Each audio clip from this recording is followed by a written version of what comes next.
Mis cordiales saludos a todos, en especial para el docente del curso de Geología Aplicada. Somos estudiantes pertenecientes a la Escuela Profesional de Ingeniería Civil de la prestigiosa Universidad Señor de Zipán, integrados por García, Roja, Eric, Osmer, Tenazoa, Tenorio, Leonardo, Torres, Tanta, Ender, Ruiz, Sánchez John, Ruiz, Torres, Oscar y el quien les habla, Cajusol, Valdera, Hipólito.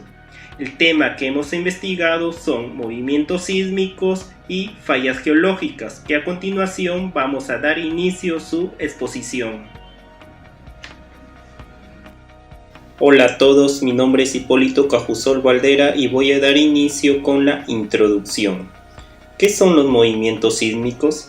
Los movimientos sísmicos son vibraciones que ocurren en la corteza terrestre y estos pueden mostrarse con una intensidad muy variada o una reducida duración. Así como se puede mostrar en la imagen inferior, podemos notar tres puntos importantes que ocurren en los movimientos sísmicos, como el foco o hipocentro es donde el sismo se origina, y luego tenemos el epicentro, que viene a ser el punto en la superficie que está directamente al foco o hipocentro. Luego tenemos la falla, que viene a ser un punto débil de la placa tectónica donde se libera la presión dentro de la corteza. Y luego tenemos el origen de los sismos. El origen de los sismos se puede dar de dos maneras, tectónicas y volcánicas. Tectónica es cuando hay un desplazamiento de la corteza terrestre.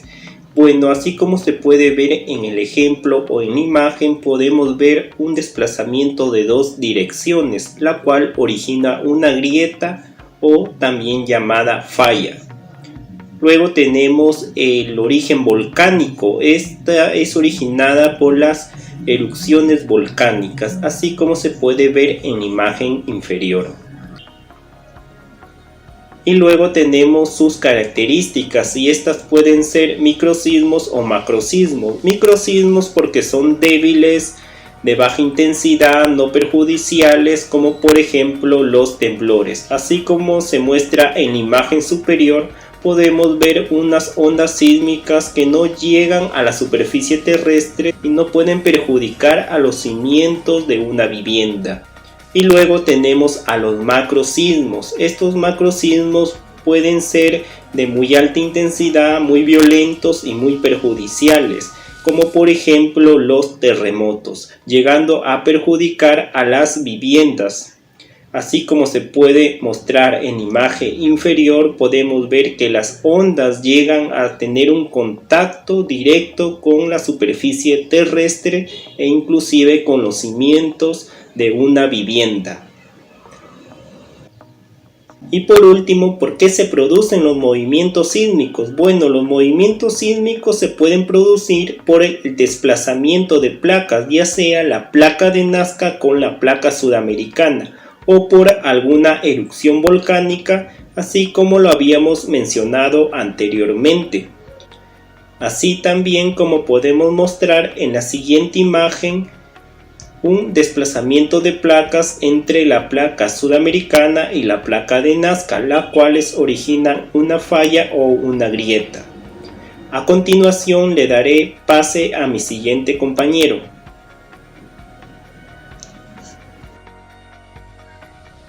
Un cordial saludo, quien les habla es Ruiz Torres Oscar, estudiante de la carrera de Ingeniería Civil de segundo ciclo de la prestigiosa Universidad Señor de Zipán. En cuanto al trabajo, se tendrá en cuenta los siguientes tres puntos. En el presente trabajo se detallará información precisa y minuciosa sobre el presente tema, el cual es los movimientos sísmicos. Se llegarán a presentar imágenes detalladas con la intención de mostrar gráficamente el tema antes designado y de esa manera puedan apreciar de una manera metódica el presente video documental. Asimismo, explicaremos de forma minuciosa las causas que conllevan estos desastres naturales, los tipos de fallas de fallas geológicas que presentan los principales eventos sísmicos en los últimos 50 años en el país, Perú, así como estos afectan a las fallas geológicas y sismos en las estructuras. Y por último, se detallarán las conclusiones llegadas. Gracias.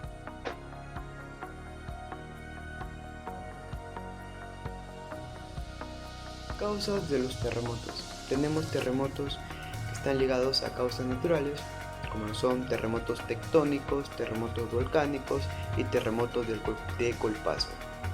Terremotos tectónicos, como su nombre mismo lo dice, son cuando las placas tectónicas se chocan, causando un gran desprendimiento de energía debido a la reorganización de los materiales de una forma muy brusca. Terremotos volcánicos. Estos son causados por los volcanes, como su nombre mismo lo dice, y son producidos en las zonas que están afectadas por estos mismos. Esto se da por la ruptura de las rocas debido a la deformación producida por los cambios de densidad en la zona. Y terremotos de colpazo, que son producidos por el hundimiento de una gran inmensidad de masa de tierra debido a la existencia de cavidades o áreas de baja densidad con huecos sometidos a cargas externas. Terremotos ligados a causas antrópicas. Tenemos terremotos inducidos por grandes embalses, terremotos causados por explosiones nucleares y terremotos debido a la extracción de fluidos. Terremotos inducidos por grandes embalses. Esto se da gracias a la sobrecarga de masa de agua embalsamada y, en muchos casos, sobre cambios bruscos que se dan en ella. Terremotos por explosiones nucleares. En muchos casos se ha visto cuando hay una explosión nuclear, sueltan una energía equivalente a un terremoto de magnitud 5 o 6. Y por último, terremoto debido a la extracción de fluido. Esto se da por la extracción masiva de minerales en nuestro planeta. Un caso, por ejemplo, es la extracción del petróleo, que es muy excesiva y debilita las capas externas. Teoría de rebote elástico. Este es propuesto por Reich en el año 1911. En esta teoría nos dice que los sismos o terremotos son producidos por el movimiento de placas litosferas en diversas partes de algunas regiones. La zona de fracturación se denomina falla sísmica. Cabe recordar que los terremotos más importantes que se han producido son los terremotos tectónicos. Esto se da por el deslizamiento de una falla geológica dentro de la Tierra. Y pues continuando con la exposición, en mi caso a mí me ha tocado exponer el punto 4, donde estaré hablando acerca de los tipos de fallas geológicas, donde tenemos la falla normal, la falla vertical, la falla inversa y la falla de desgarre. En caso de la falla normal, las fallas normales ocurren cuando el bloque del techo se desplaza hacia abajo en comparación del bloque de muro, quedando por debajo del mismo, donde las fallas normales suelen tener una inclinación de unos 60 grados disminuyendo con la profundidad. Se originan por fuerzas de tensión. Y en caso de la falla inversa, el bloque del techo se mueve por encima del bloque de muro y dependiendo de su ángulo de inclinación, cuando este es menor a 45 grados, podemos hablar de cabalgamiento, donde las fallas inversas tienden a ser de pequeña escala, mientras que las fallas por cabalgamiento son mucho más extensas y pueden extenderse por cientos de kilómetros y se originan por fuerzas de comprensión.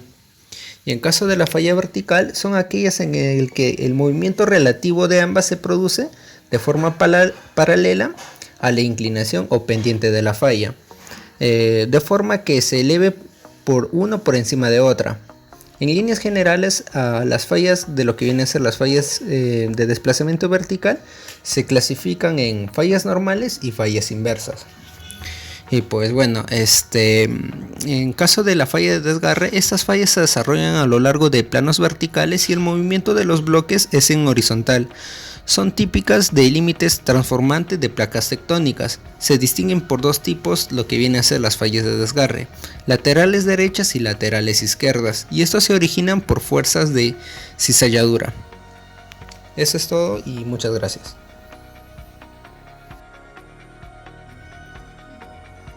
Hola, ¿qué tal? En estos momentos daré mención a los principales eventos sísmicos producidos en los últimos 50 años de Perú.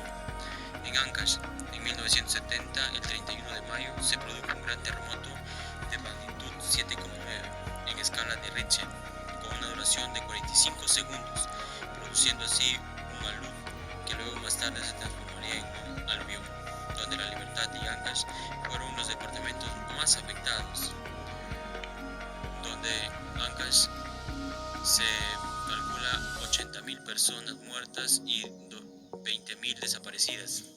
En el caso de Arequipa, surge en el 2001, el 23 de junio, un terremoto de magnitud 6,9 azotó la ciudad, afectando incluso La Paz, Iquique y Arica, ciudades que se encuentran fuera de Perú, donde el movimiento sísmico tuvo su epicentro al sur de la ciudad de Ocaña. De acuerdo a los medios de comunicación y a la Defensoría Civil, registraron un total de 35 personas muertas provenientes de Moquegua, Arequipa y Tacna.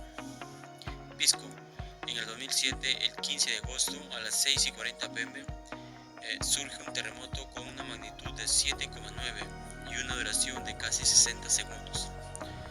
Ica presenció uno de los movimientos sísmicos más fuertes de los últimos años. El terremoto surge a grandes movimientos bruscos, ocasionando que las placas tectónicas de Sudamérica den un golpe fuerte a la ciudad de Pisco. De acuerdo a la evaluación de INDECI, informa al menos 600 personas muertas, 1.300 personas con graves lesiones, 48.000 viviendas damnificadas y un alrededor de 450.000 habitantes sumamente damnificados. En Loreto, el terremoto de Loreto se originó el 26 de mayo de 2019, puesto que mantuvo una gran magnitud de 8.0 y una duración de 127 segundos, donde su epicentro se originó a 60 kilómetros de la ciudad de Alto Amazonas, y los movimientos se produjeron a una profundidad de 135 kilómetros, alcanzando a producir movimientos en países como Colombia, Ecuador y Venezuela, donde el COEN describe que alrededor de 2 personas perdieron la vida, 11 habitantes manifestaron graves heridas y 160 hogares resultaron sumamente damnificados. Un cordial saludo, soy Leonardo Nazoa y voy a detallar cómo afecta las fallas geológicas y sismos en las estructuras. Para evaluar los daños estructurales generados a causa de actividades sísmicas o, en el peor de los casos, por fallas geológicas, influye mucho la magnitud con que se presentan. La gravedad de las fallas está directamente relacionada con el nivel de riesgo que éstas representan. Dentro de las fallas más graves, en las que coinciden arquitectos, ingenieros y especialistas en la evaluación de daños sísmicos, encontramos los daños en vigas y columnas, ya que sobre estas se soporta la mayor parte del peso y estructuras de la construcción. Al fallar, la estabilidad de la edificación se ve expuesta a un enorme peligro. Desde el pandeo hasta las fracturas en estas estructuras de vigas, columnas y sus interconectores indican el más alto riesgo de que la edificación colapse, pues se ve reducida la capacidad para soportar el peso. Asimismo, es conveniente tener en cuenta que un daño grave en una estructura es todo aquel que no permite una buena resistencia al peso y la estabilidad de una edificación. Las formas más comunes de presentarse estos daños generados por sismos o fallas geológicas es mediante la presencia de grietas, fracturas, compresión y, por consecuencia, pandeo de ciertas partes como columnas, comprendiendo que pandeo es la inestabilidad elástica de ciertos materiales generando una deformación en forma de curva. A causa de esto suelen darse fallas en las conexiones de vigas y columnas, quebraduras en el concreto armado, hundimiento en los pisos y suelos, así como una gran variedad de grietas en diagonal o paralelas al piso. Por otro lado, dado que los sismos inducen a la existencia de fallas geológicas, Estas afectan de manera constante a las obras viales, debido a peligros geológicos con un gran poder destructivo, como pueden ser la falla superficial o apertura del material en la superficie terrestre en forma de grietas gigantescas, las fallas en los taludes naturales o artificiales debido a las sacudidas del terreno en áreas inestables o con una topografía relativamente escarpada, la licuación del material no consolidado debido al sacudimiento del suelo, la subsistencia o depresión de la superficie del terreno como resultado del asentamiento de los sedimentos blandos y los llamados tsunamis generados por la actividad sísmica submarina. Después de haber escuchado todas las partes, finalizamos con las conclusiones. Como primera conclusión, podemos deducir que los terremotos representan un gran peligro para el ser humano, ya que estos pueden causar daños estructurales en las viviendas o edificaciones, provocando pérdidas de materiales y, lo más trágico, de vidas humanas. Y como segunda conclusión, se logró describir los casos más trascendentales de sismos en nuestro país durante los últimos 50 años, demostrando lo vulnerable que puede ser nuestro país ante estos eventos sísmicos. Y en el tercer y última conclusión, podemos deducir que no solo las autoridades o profesionales de ingeniería civil tienen responsabilidad ante cualquier colapso de vivienda que se pueda presentar, sino también las propias familias o personas que deciden construir sin la ayuda de un profesional. Esperamos que este trabajo sirva de gran ayuda para quienes quieran conocer un poco más sobre el tema de los movimientos sísmicos. Muchas gracias por su atención.